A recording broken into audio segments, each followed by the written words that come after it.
Here are two facts you should probably know. Fact the first.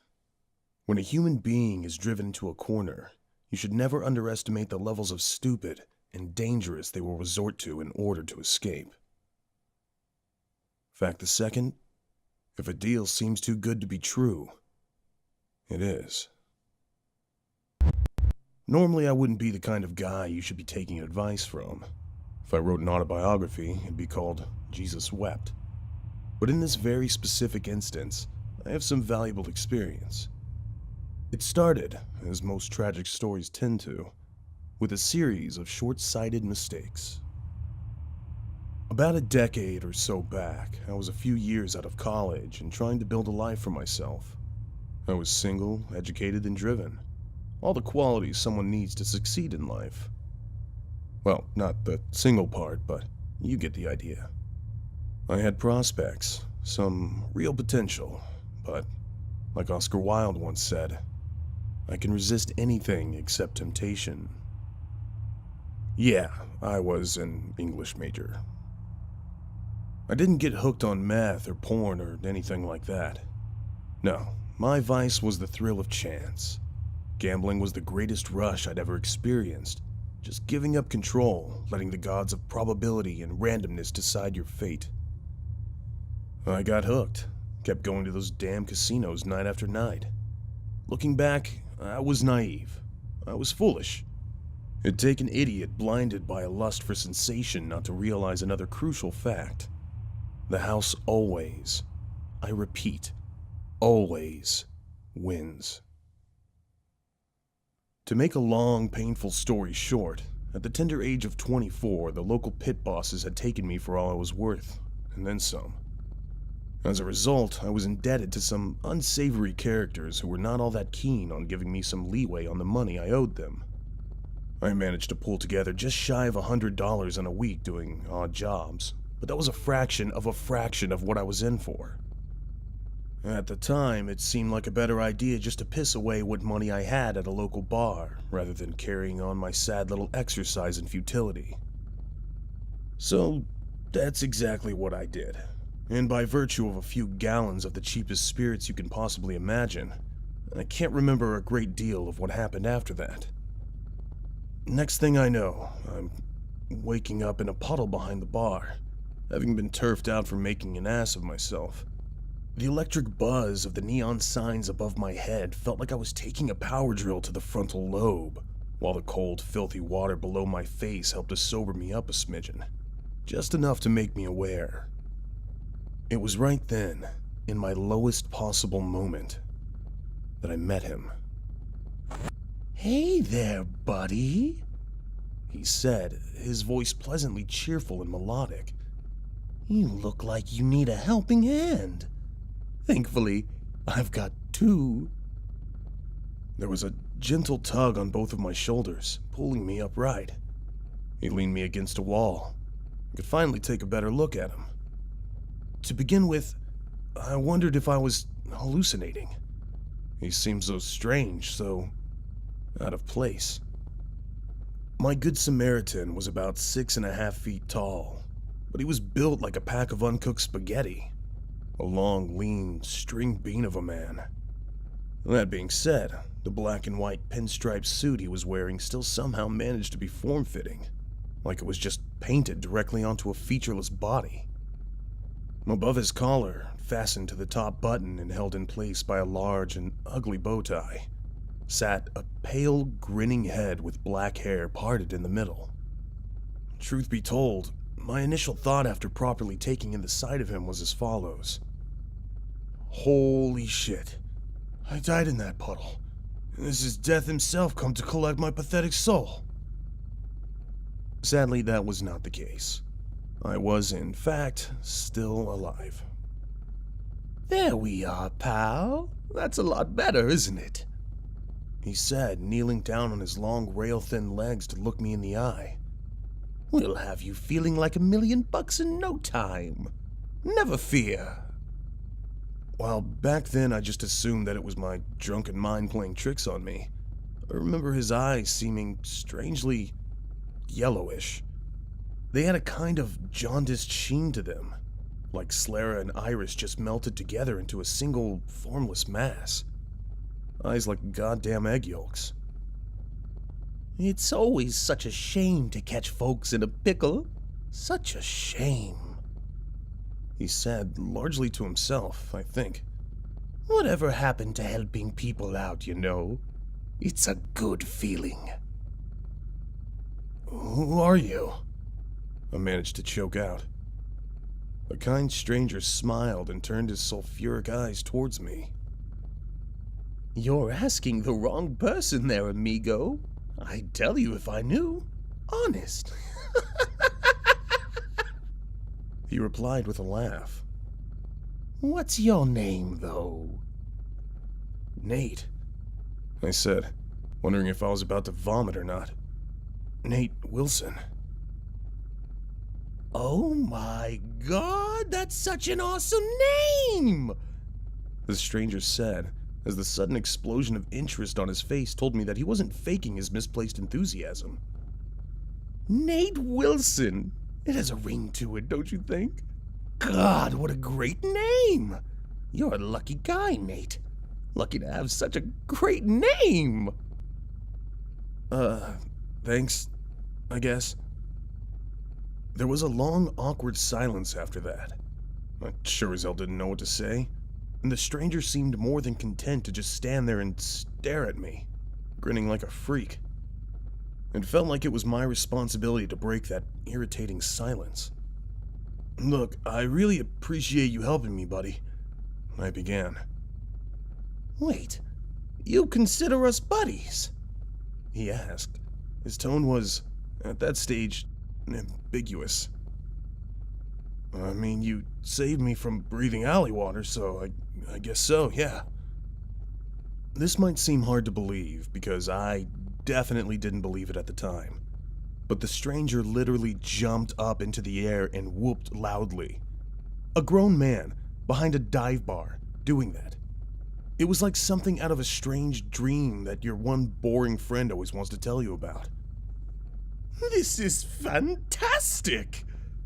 He said, grinning ear to ear like he just won the fucking lottery. It's so wonderful to make new friends!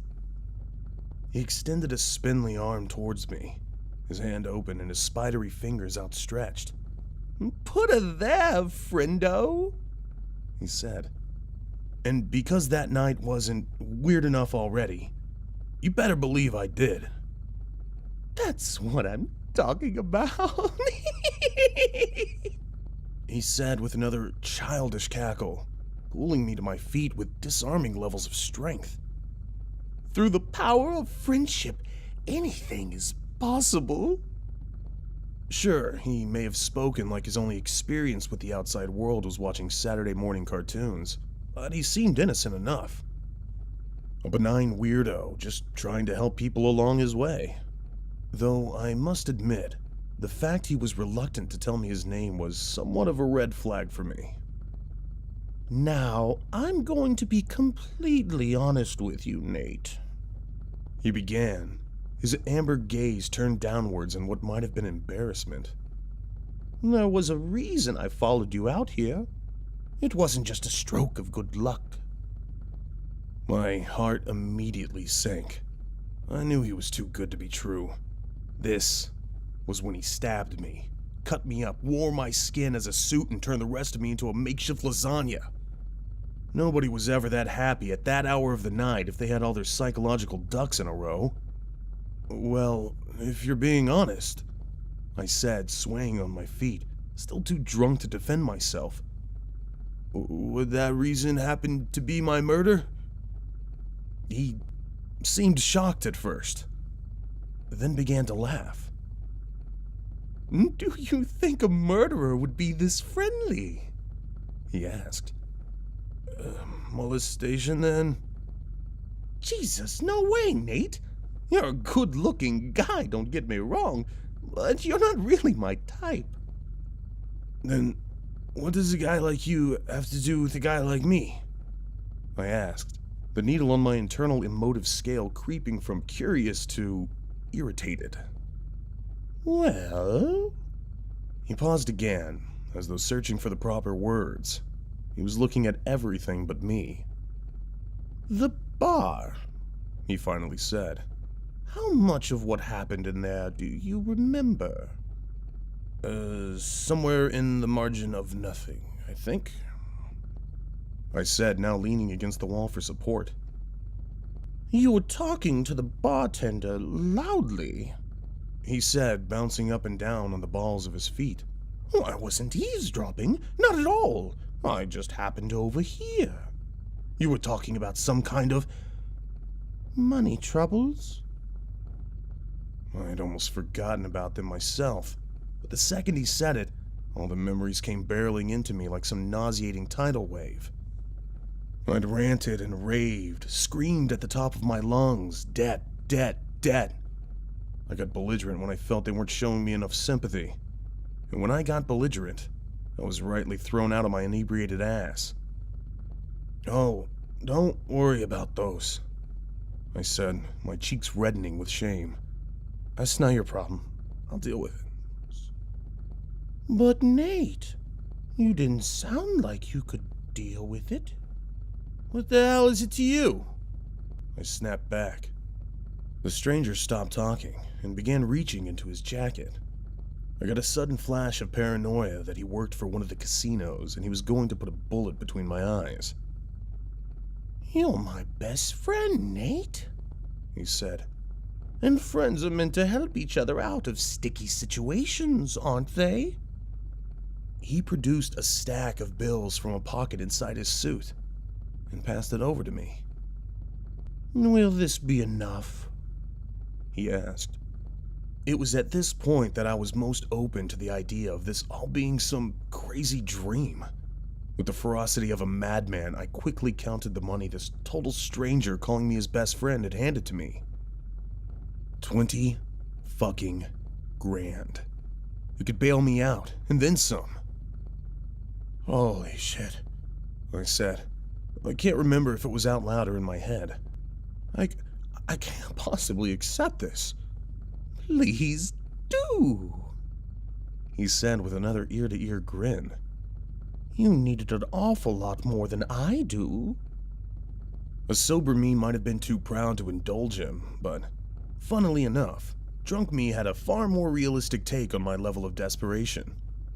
I was a desperate, desperate man, trapped in a corner. Fact the first, when a human being is driven into a corner, you should never underestimate the levels of stupid and dangerous they will resort to in order to escape. But why? Was the only question I could summon. He smiled and shrugged. Because I like you, he said. And I like helping people.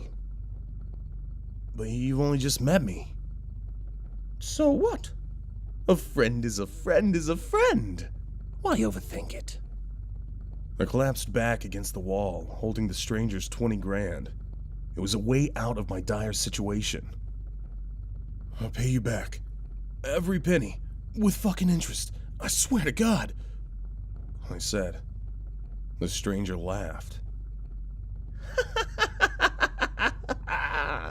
No need. I've got no shortage of money.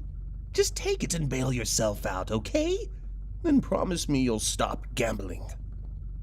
There were big, swollen tears running down my burning cheeks. The stranger's kindness was baffling, but it was the most beautiful thing I'd ever experienced. He was a true saint in flesh and blood. I'll never gamble another penny, I said. Without another word, I lunged forward and hugged him. A long, warm, tight embrace. By the end, I could feel his emaciated limbs wrapped around my back. Thank you so much, I whispered, my tears dripping onto the shoulder of his suit. What are friends for, right? When I finally pried myself off him, I just couldn't stop laughing. It was nerves, probably. The stranger watched me, a kind of eccentric joy burning in his big yellow eyes. He seemed to like just observing. Oh, and one more thing, he said, reaching into his jacket again. A little something I wrote up in the bar. just to help you out." He passed me a piece of paper, folded into the size of a pamphlet. I didn't even think to check it at the time. I just shoved it into the pocket of my filthy coat and carried on thanking him. I needed that money. Lord knows I did. But I couldn't just take it without giving something in return. "There must be something you want, man," I pleaded, palms open in deference to his generosity. "Anything. I owe you my life, man. You just name your price. I can't thank you enough."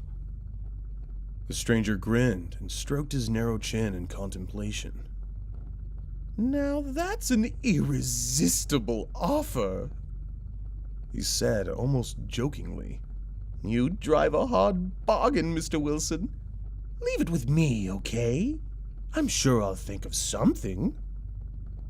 He began walking away after that, whistling of all things. Sunshine, lollipops, and rainbows as he did so. Now I was laughing again, half out of giddiness, half in acknowledgement of the sheer strangeness of the events transpiring around me. Right then, as I sat outside a shitty bar covered in dirty water, my own tears, and more than a little puke, I was the luckiest human being on the planet. "What do you give to the man who has everything?" I said aloud. The stranger looked over his shoulder at me one more time, his odd eyes meeting mine. "Almost everything, Nate," he corrected. "Almost everything." And just like that, the stranger was gone. Almost funny, isn't it? How someone like that can have such a profound impact on your life, then just up and disappear just as quickly. Like a comet just trailing past. You only catch its light for a brief instant, then it's dark again. Using the stranger's money, I paid off my gambling debts in full and still had a little left over. I swore to stick to my promise, for my own sake, and his. In the 10 years that have passed since that day, I haven't gambled a cent. Once I was all square with the house, I finally took a moment to check the piece of paper that he'd left me with. At first, I only sort of skimmed it, and it didn't make a great deal of sense to me. Just a list of dates from 2007 to 2017, each accompanied by a sentence fragment. It was only when I sat down and took a long, hard look at what those fragments actually were that I realized the stranger couldn't possibly have been human. No, he was so much more than that. It was a list of instructions, specific down to the days, minutes, hours, and seconds. Where to be and what to do in order to maximize success at that given moment. He'd left stock tips for companies that didn't exist but would come into existence exactly when he predicted they would. He'd left exact instructions on which house to buy and how to get it at the best price. Clothes to wear, jobs to take, friends to make. 5th of October, 2009. Go to Starbucks in town. Meet Jessie O'Brien. 3:51 and 17 seconds p.m. 2 years later, Jessie O'Brien became Jessie Wilson. The stranger had even engineered me meeting the love of my goddamn life, precise to the exact second we'd first make eye contact. I invested in the right stocks and pulled out of the wrong ones, avoiding company deaths and market crashes like some financial Houdini. My capital skyrocketed and my personal wealth just grew greater and greater. 8th of June 2011, buy house, 10 Aspen Way, don't rent, 6:14 and 43 seconds p.m. And so I did. Jessie and I moved into that big, gorgeous house once our honeymoon was over. We were wealthy, healthy, and deeply in love. But something was missing. Something the stranger had accounted for too. 17th of August 2012, conceived child with Jessie, 8:31 and 19 seconds p.m. Our little girl is called April. The stranger picked it, not me. She's 4 now, and I love her with all my heart. The stranger, a man who I'd known for less than an hour, had steered the entire course of my life in the best possible direction, out of nothing more than the kindness of his heart. He'd saved me. He'd saved all of us. Even though it'd been 10 years since that day and I was drunk out of my mind at the time, remember every detail vividly. That's why, as I was walking down the street this morning, my arms full of grocery bags, when I heard someone singing Sunshine, Lollipops, and Rainbows a few feet behind me, I recognized the voice instantly. Sunshine, lollipops, and rainbows. Everything that's wonderful is what I feel when we're together. His melodic voice sang, his tone screaming joviality. Brighter than a lucky penny. When you're near, the rain just disappears, dear, and I feel so fine. Without a moment's hesitation, I turned to face him. It looked like that strange man hadn't aged a day in an entire decade. He even wore that same pinstripe suit that he had on the first night I met him. Just to know that you are mine. He finished the verse with a smile and threw open his arms. Jesus Christ, I said, my face cracking into a smile impossible to hide. It's actually you. The one and only, baby. He said with a laugh and a grandiose hand gesture. How's Jessie, by the way? I opened my mouth to answer, but he raised a hand as though to politely silence me. I'm sorry to drop in after... Gosh, has it really been 10 years? Jeez Louise, time really does tend to get away from me, he said. Anyway, the reason I'm here is because I finally figured out what I wanted from you. Beg your pardon? 10 years ago, you said you owed me something. Anything. He replied, though I almost heard it back in my own voice as he said it. I couldn't decide at the time, but I think I know now. Oh, of course. That's wonderful to hear, man. I said, my heart filled with a sudden trepidation. So, what is it you want? The stranger gave that same ear-to-ear grin that he was wearing back behind the dive bar in 2007. Well, I've thought about it for a long time, amigo, and I've finally made my decision, he said. I know what I want from you, Nate. He paused to take a step closer to me. His eyes were just as golden in the daylight. I want your name, Nate. I almost laughed to begin with, but I soon realized he wasn't joking. He was deadly serious. My name? Yes, Nate. I've always loved your name. It's so wonderful, he said, wringing his hands with glee. See, I've never had a name myself, and it's always left me feeling a little left out, you know? I've wanted a name for so long, and I decided just recently that that name I want is yours. I think it'll fit me just right. This man had given me my entire life. He'd saved me from getting killed by casino sharks back in '07, and every wonderful success I'd had since I owed entirely to his decade-long itinerary. With all this in mind, who was I to turn down this last batshit crazy request? If he wanted to go around calling himself Nate Wilson too, what right did I have to stop him? Sure thing, buddy, I said with a smile. He leaned forward and embraced me, almost crushing the groceries against my chest. You have no idea how happy you've made me. It's the least I can do after all you've done for me, I replied. The stranger, or rather Nate Wilson, extended another spidery hand towards me. Let's shake on it, he said, his voice elated. And I did. We went our separate ways after that. I walked home and he ran off into the city, singing and cackling with mirth. It brought me some peace of mind to know that my debt to him was finally repaid, and that some simple token gesture was all that I needed to do it. When I arrived back at 10 Aspen Way, I saw April playing around with her toy lawnmower in the front yard. I smiled and called to her, but she didn't respond. She was too wrapped up in her fictitious duties. I made my way inside with the groceries. Jessie was in the kitchen cutting up carrots. Sunshine, lollipops, and rainbows blasted out of the radio. Today just kept getting weirder and weirder. "Hey, babe," I called to her, putting the groceries on the kitchen table. "You'll never guess who I ran into this morning." Jessie didn't respond. She just carried on chopping and hummed to the tune. "Babe, everything okay?" I asked. Still, no response. At this point, I was beginning to get a little worried.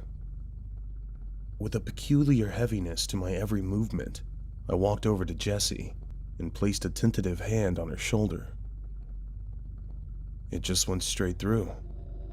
Straight through her goddamn body. Like she was a hologram, or I was.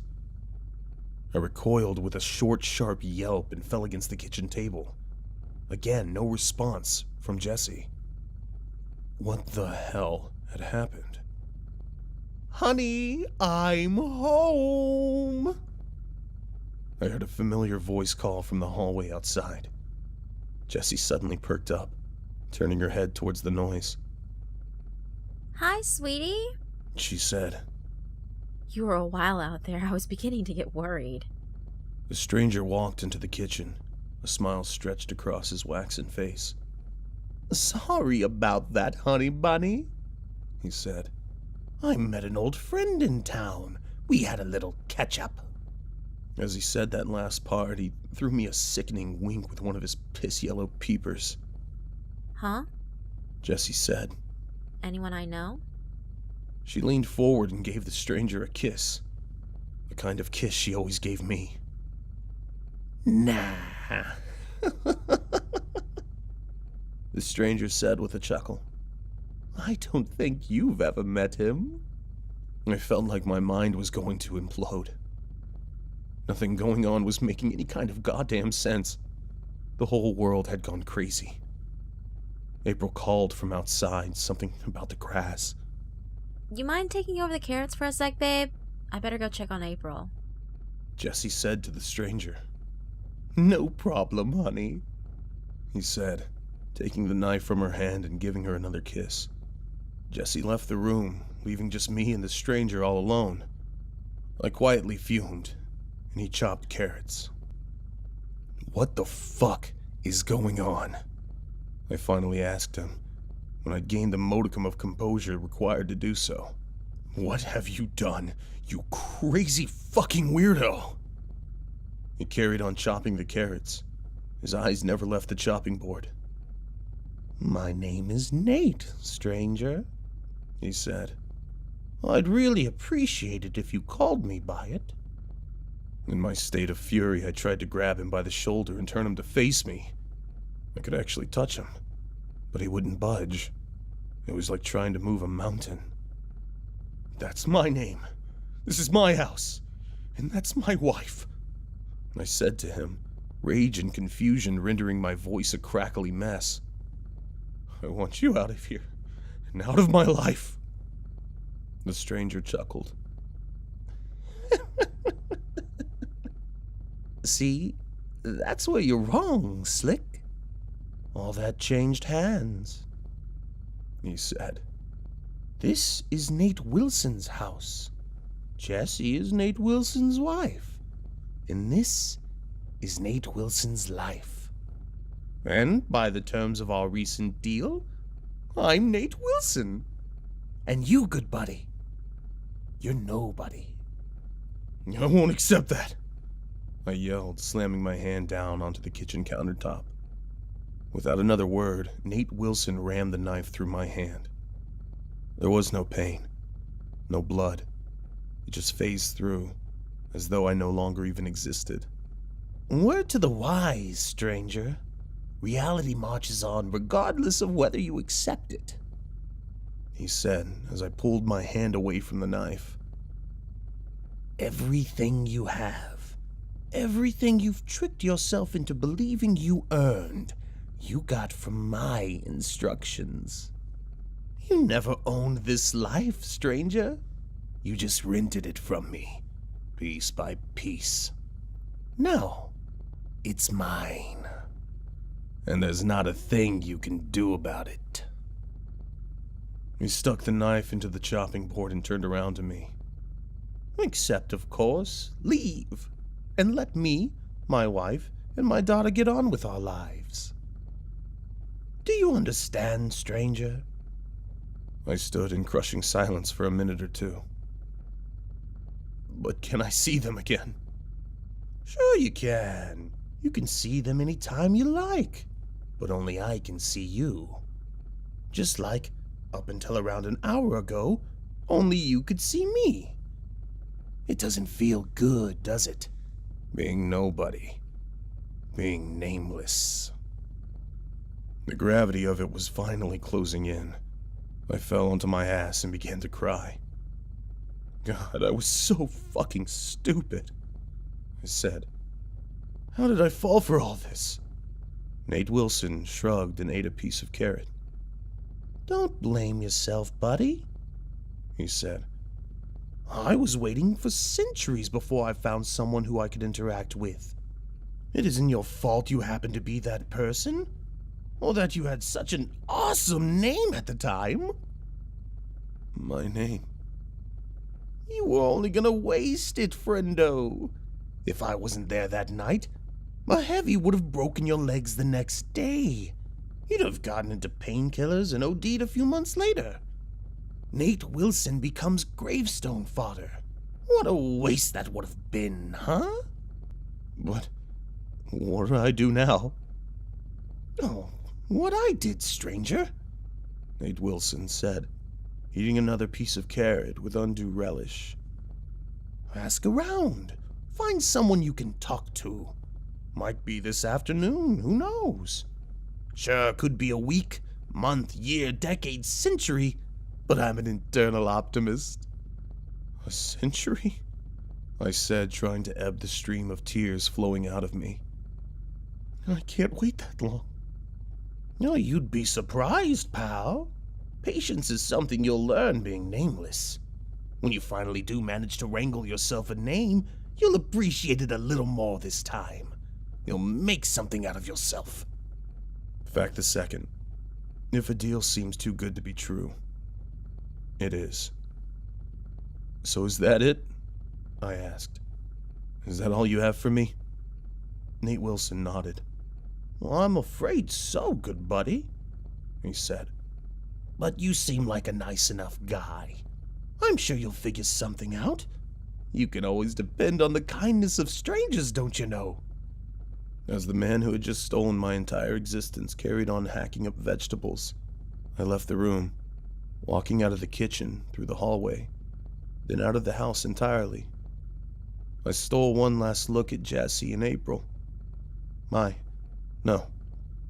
His family, playing on the lawn, totally carefree, all smiles. They'd never even know that I was gone. Perhaps it was better that way. No heartache.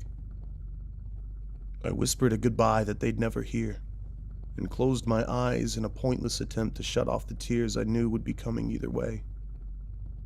I set off into the city after that, walking alone, in search of something, hell, anything to call myself. And that was that. The story of my unnaming. Perhaps Nate was right. Perhaps it was his life all along. Maybe he'll live it better, live it kinder. He might be a better father, a better husband, a better Nate. I don't feel so attached to that name anymore. But if you know all this now, that means one good thing. You can hear what I've been saying. If you can hear me, perhaps you can reply.